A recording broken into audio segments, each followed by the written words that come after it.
अस्सलाम वालेकुम। मैं हूँ इफ़्फ़त नवेद। दीप जलते रहे इस खुदनविश्त की 13वीं किस्त लेकर हाजिर हुई हूँ। रामिश की जुदाई और अहमद की बदसलूकी ने हमें हद दर्जा एहसास बना दिया। ज़िंदगी से दिलचस्पी ख़त्म होने लगी। एक रोज़ ख़बर मिली कि मशहूर शायर सरवत हुसैन ने ट्रेन की पटरी के नीचे आकर अपनी जान दे दी। उस ज़माने में हम मलेर हॉल्ट की तरफ रहते थे। वहीं की रेल की पटरी से हमारा अक्सर गुज़र होता था। उसी पटरी से ख़ुदकुशी का ये वाक़या हुआ था। जिस स्कूल में हम पढ़ाते थे वहाँ की कलीग्स और हेडमिस्ट्रेस हद दर्जा हमदर्द थी। हम अक्सर ज़िंदगी से बेजारी का इजहार करने लगे। ख़ास तौर पर सरवत हुसैन की ख़ुदकुशी के रोमांस में मुब्तला हो गए। अजीब उल्टी सीधी बातें किया करते ज़िंदगी का से बेजारी और मौत की दिलकशी के बारे में हमारी बातें बहुत बढ़ने लगीं। ख़ुदकुशी जैसे इक़दाम की पजीराई में हमारे पास बहुत सी दलीलें हुआ करती। हमारी एक मेहरबान दोस्त ज़रीन ने साइकोलॉजी पढ़ी हुई थी। वो हमारी ज़हनी कैफियत भांप चुकी थी। उसने अपनी बातों और मुख्तलिफ थेरेपीज़ से हमारे दिमाग से ख़ुदकुशी और ट्रेन से कट कर मरने के रोमांस को तहलील किया। इस कैफियत से जब हम मुकम्मल तौर पर बाहर निकले तो सोच लिया कि अब हम अहमद को हमेशा के लिए छोड़ देंगे। हमारी ज़िंदगी बच्चों के लिए ज़रूरी थी।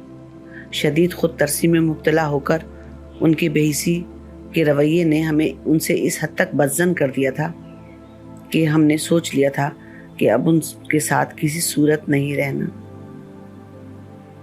ये ठीक है कि आप बीती का महवर अहमद नवेद हैं, लेकिन कई लम्हात आते हैं जब हिम्मत जवाब दी जाती है, इंसान के हौसले कमज़ोर पड़ जाते हैं। बहुत कुछ जानते हुए भी कम हिम्मती अपनी धाक बिठा चुकी थी। लगा कि अगर उनकी इन तमाम ज़्यादतियों के बावजूद उनके मर्ज़ की रियायत दे दी तो फिर हम जिंदा नहीं रह सकेंगे। ये जानते हुए भी कि हमारे बाद इनका कोई पुरसाने हाल ना होगा, लेकिन हम में से किसी एक को जिंदा रहना था।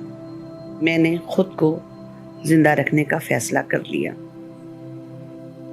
एक रोज़ इनसे कह दिया कि हमारा उनका ज़िंदगी भर का साथ अब मुश्किल है, जिस पर हमारी टांग पर अपनी टांग इतनी ज़ोर से रसीद की कि हमसे कदम उठाना मुश्किल हो रहा था। इन्होंने रो रो कर माफ़ी मांगी और मेडिकल स्टोर से एक बैंडेज और मरहम हमें देकर अपना फ़र्ज़ पूरा किया और हस्बे मामूल घर से चले गए।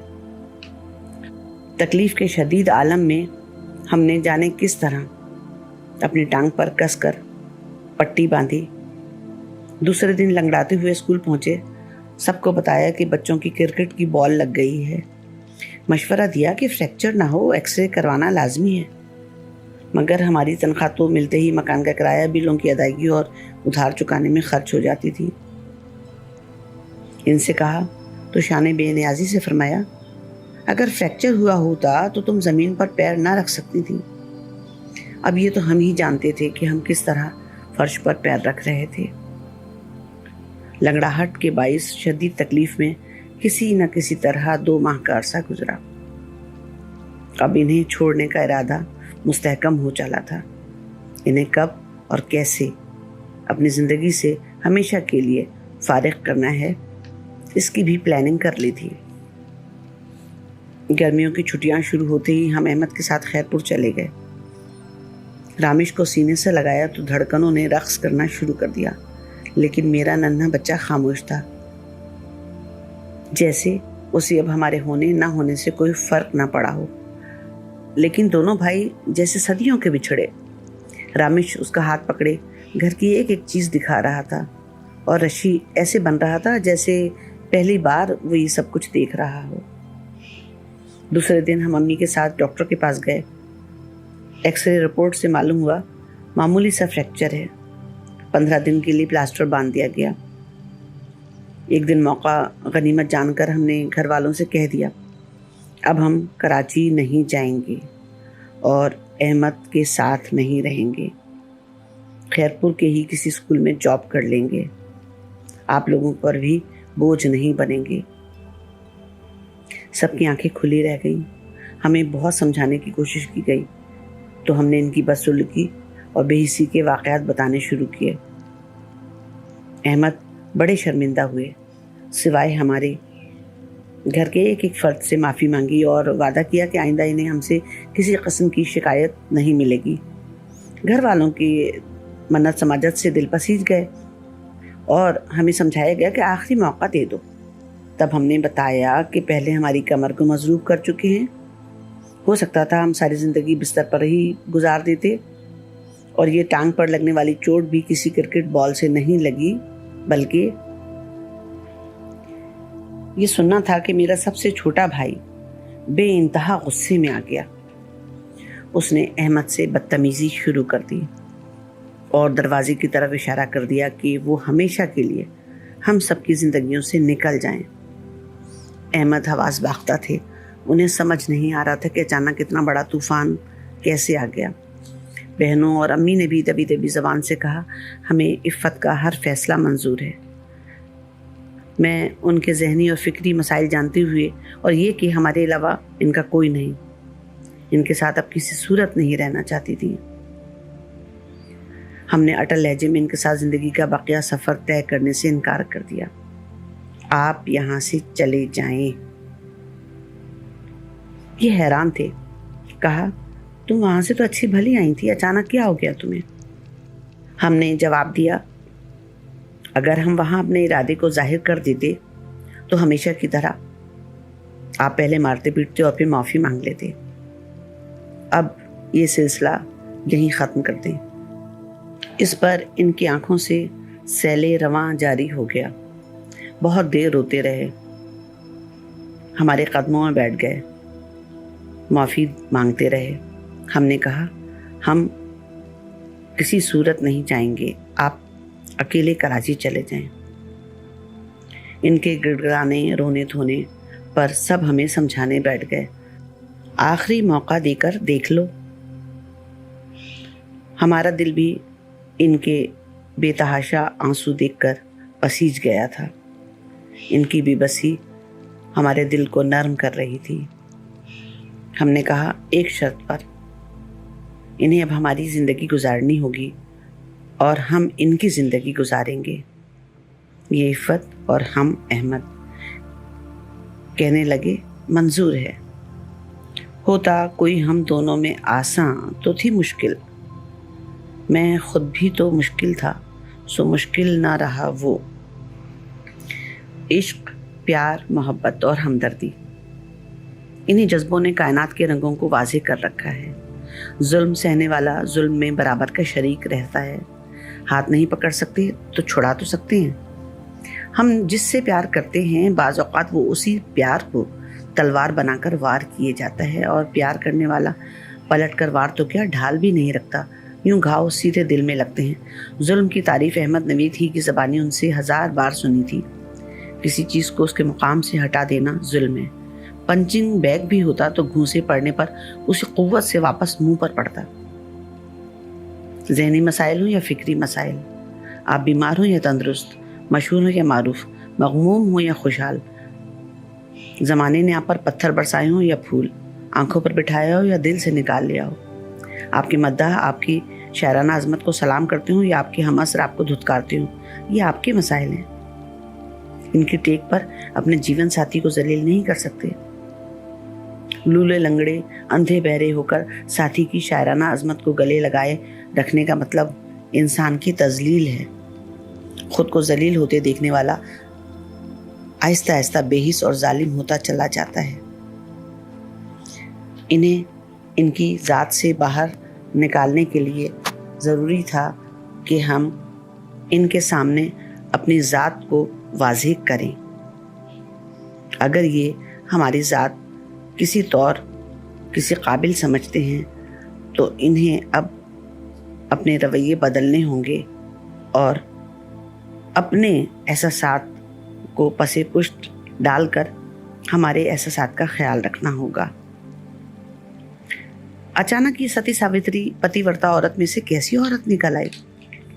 जो बीती सो बीती, लेकिन हर बात दुनिया को बताने वाली नहीं होती। और जब ये भी कहा कि वह आसाबी मरीज हैं, तब फिर महज हमदर्दी बटोरने की खातिर इतने बड़े सूफी मस्त मलंग शायर को बदनाम करने की क्या ज़रूरत है? दुनिया इनकी इज्जत करती है। हमें मालूम था कि ये आप बीती शाया होने पर इनके अजीज तरीन मद्दाह यही कहेंगे, और खैर हुआ भी यही। मगर ज़िंदगी में गुजारा ये हिस्सा बयान न किया जाता तो हम किसी के लिए मिसाल और किसी के लिए इबरत होते। चिल्लतर मर्द अपनी बीवियों से कहते, देखो ऐसी होती हैं बीवियाँ, हर हाल में शौहर के साथ गुजारा किया, उसके जुल्म सहे, जूते खाए, लेकिन दुनिया को नहीं बताया। एक तुम मेरे जूते ठिकाने से नहीं रख सकती, और बीवियाँ कानों को हाथ लगाकर तौबा तौबा करती, ऐसा नसीब किसी औरत का ना हो। आप बीती में जो बुरी भली बीती वो बयान करने में अगर मसलहत से काम लिया जाए तो उसे आप बीती नहीं कह सकते। मसलहत का सहारा सियासत, नौकरी या माली मुफाद में लिया जाता है, लेकिन ज़िंदगी में गुजारे सानेहात के बयान में सच्चाई बयान न करने से आप बीती का मफहूम ख़त्म हो सकता है। गुजरान में सच्चाई ही अल्फाज को मोतबर बनाती है। मेरी बेटी नहीं है तो क्या हुआ? मैं अपनी बेटी भी हूँ और माँ भी। मैंने अपनी बेटी को हिम्मत, बहादुरी, ईसार और कुर्बानी के सारे सबक सिखाने के साथ ये अच्छी तरह बावर करा दिया कि मार नहीं खानी, किसी से नहीं खानी। इस दुनिया में हम तमाशा करने आए हैं, बनने नहीं आए। तुम अपनी ताकत हो, तुम्हारे सिवा तुम्हारा कोई नहीं। जुल्म सहो मगर इख्तियार के साथ। जब चाहो रस्सी खींच लो, अपने इख्तियार से किसी को बाइख्तियार बनाओ। के अंदर माँ ने मुझे समझाया। जो हुआ सो हुआ, वक्त ने हिसाब बेबाक कर दिया तो हमने भी गुल्लक तोड़ दी। सो इस गुल्लक के खोटे खरे सिक्के उछालने का सिलसिला जारी है। इतना वावेला होने पर समझ गए कि जिस औरत के साथ वो जिंदगी गुजार रहे हैं उस पर भरोसा बिल्कुल नहीं किया जा सकता। घर और सर बचाने को ये इफ़्फ़त बनने पर भी राजी हो गए, मगर अपने काम समेटते समेटते सांस और दिन चढ़ गया।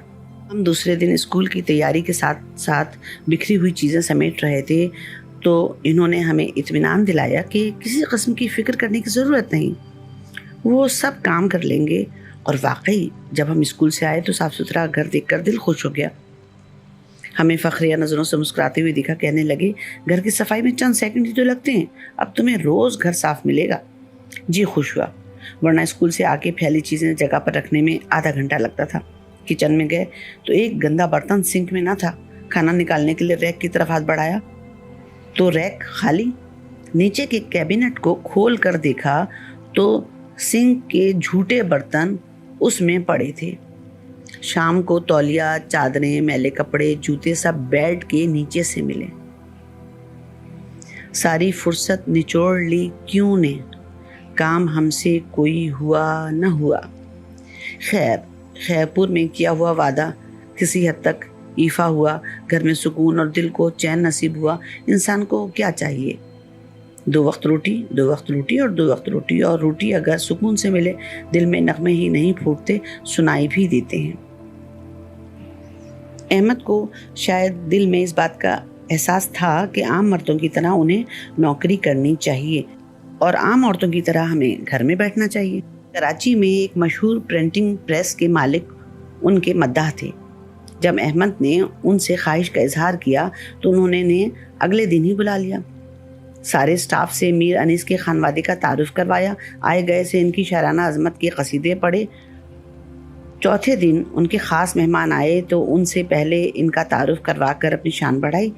फिर इन्हें अलग बुलाकर इनसे माजरत की और दरख्वास्त की कि मेहमानों की खातिर तवाज़ो के लिए चाय बिस्किट ले आएं। ये सीधे घर आ गए। बारी हफ्त अफलाक भी इस नातवा शाने पे है। जुल्फ से कहना कि आहिस्ता सरे शाना खुले,